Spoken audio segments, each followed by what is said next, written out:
এসে উপস্থিত হয়েছেন খুলনা জেলা স্বেচ্ছাসেবক দলের সাবেক সফল সাধারণ সম্পাদক, রূপসা উপজেলা পরিষদের চেয়ারম্যান প্রার্থী, সাবেক ছাত্র নেতা, খুলনা জেলা স্বেচ্ছাসেবক দলের সংগ্রামী আহ্বায়ক জনতা জনাব আতাউর রহমান রুনু আমাদের মাঝে এসে উপস্থিত হয়েছেন। খুলনা জেলা বিএনপির আহ্বায়ক কমিটির অন্যতম সদস্য, ৪ নং টিএসবি ইউনিয়ন পরিষদের ভারপ্রাপ্ত চেয়ারম্যান জনাব আসিফুর রহমান আমাদের মাঝে এসে উপস্থিত হয়েছেন। রূপসা উপজেলা বিএনপির সংগ্রামী সাধারণ সম্পাদক জাবেদ হোসেন মল্লিক আমাদের মাঝে এসে উপস্থিত হয়েছেন।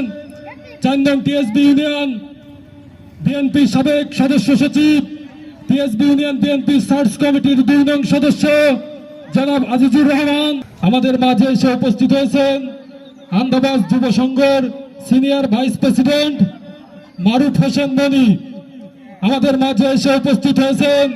রূপসা উপজেলা বিএনপির সংগ্রামী আহ্বায়ক মোল্লা সাইফুর রহমান আমাদের মাঝে এসে উপস্থিত হয়েছেন। খুলনা জেলা যুব দলের আহ্বায়ক কমিটির অন্যতম সদস্য, সাবেক ছাত্র নেতা তরিকুল ইসলাম রিপন আমাদের মাঝে এসে উপস্থিত হয়েছেন। রূপসা পূর্ব থানা ছাত্র দলের সংগ্রামী সদস্য সচিব এস এম আবু সাইদ আমাদের মাঝে এসে উপস্থিত হয়েছেন।